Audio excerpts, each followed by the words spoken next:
Subscribe now and press the bell icon. Never miss an update. Hello friends. So in this video we discuss how to maintain the inventory objects in the vCenter server.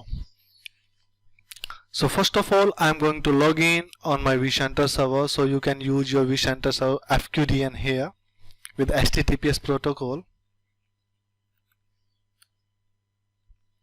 and launch this vSphere client. So it's logged in. It will ask the username password. Provide your username password, then it will logged in here. So it's completely blank. There is no inventory objects to manage. So I'm going to add my inventory objects to manage here. So in my environment I have two ESXi hosts. So I'm going to manage all these two ESXi hosts using this vCenter server. So first of all, I need to make a data center. So go to menu, select a host and cluster, and right click on your vCenter .NT-virtual-lab and create a new data center. And I'm going to provide like lab data center. Okay.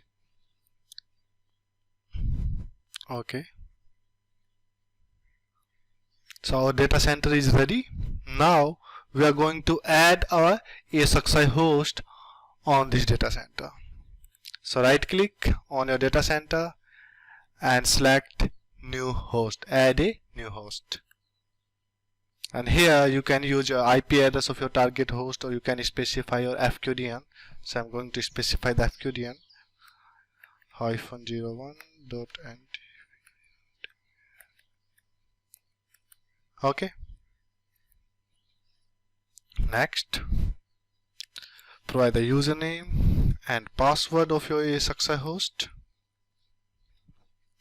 Next, accept this certificate warning, and here's the detail of your ESXi host, like vendor model. So look there, our ESXi host is 7.0, and on this ESXi host we have two virtual machines, Windows 7.1 and vCenter server. Next, assign the license. So if you have any purchased license, so you can assign here. In our lab I'm going to use this Evolute license. Next, you can enable these lockdown modes. So in the disable mode, all your interface are accessible. If you select normal, so host is accessible only to the local console or vCenter server. If you enable strict, the host is accessible only to the vCenter server. Even your direct console user interface service will be stopped. So you have a single way to manage your host will be your vCenter server. Other interface like vSphere host client and your direct console user interface will be disabled. So I'm not going to select any one option, just select the disable default. Next, you can specify your VM location. So I don't have any specific location to store your virtual machine, so I'm just selecting the lab data center. Later we create some containers to store your virtual machine. Next, and it's ready. Finish.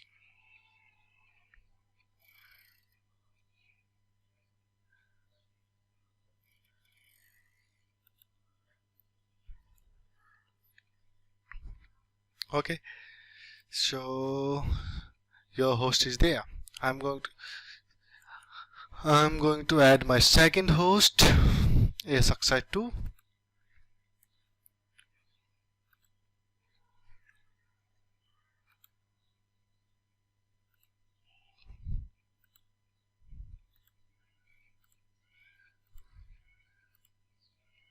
Finish.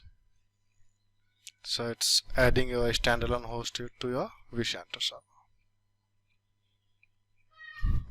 That's completed.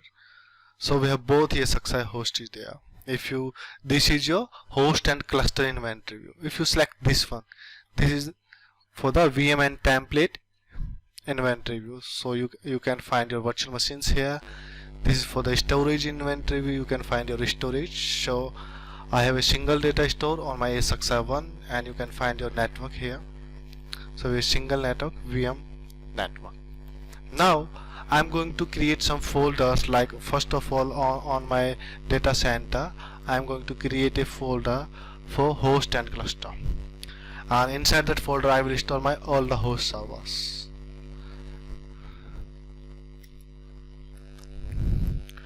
Lab hosts.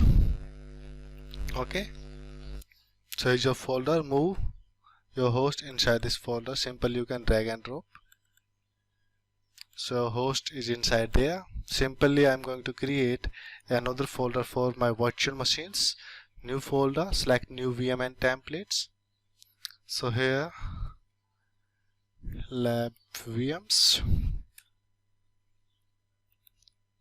So this folder will not be visible on host and cluster inventory. You can find that folder in VM and template inventory. Similarly, I'm going to create another folder for templates. Select VM and template.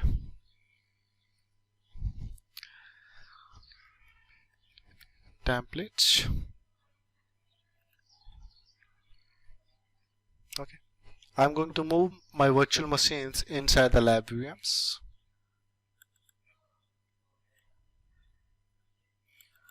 Okay. So like that, you can add your host servers on your vCenter 7.0, and your virtual machines automatically list there. Okay. Now you can create the new virtual machines and manage your old virtual machines from here. Let's suppose I want to start this Windows 7 machine. Okay. So look there. This is your Windows 7. I'm going to power on. So look at bottom. It is starting.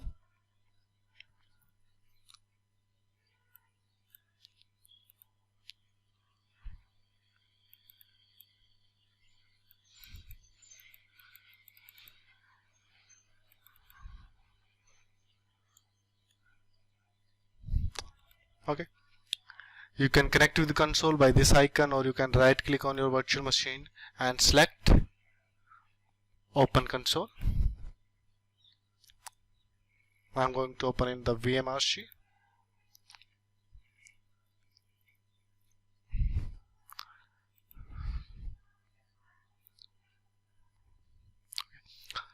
So you can completely manage your complete vSphere infrastructure using the vCenter server. Okay. In the next video, we will discuss how to manage the networking in your vCenter environment. Okay. So like this video and subscribe this channel for the new updates, and thank you so much for watching this video.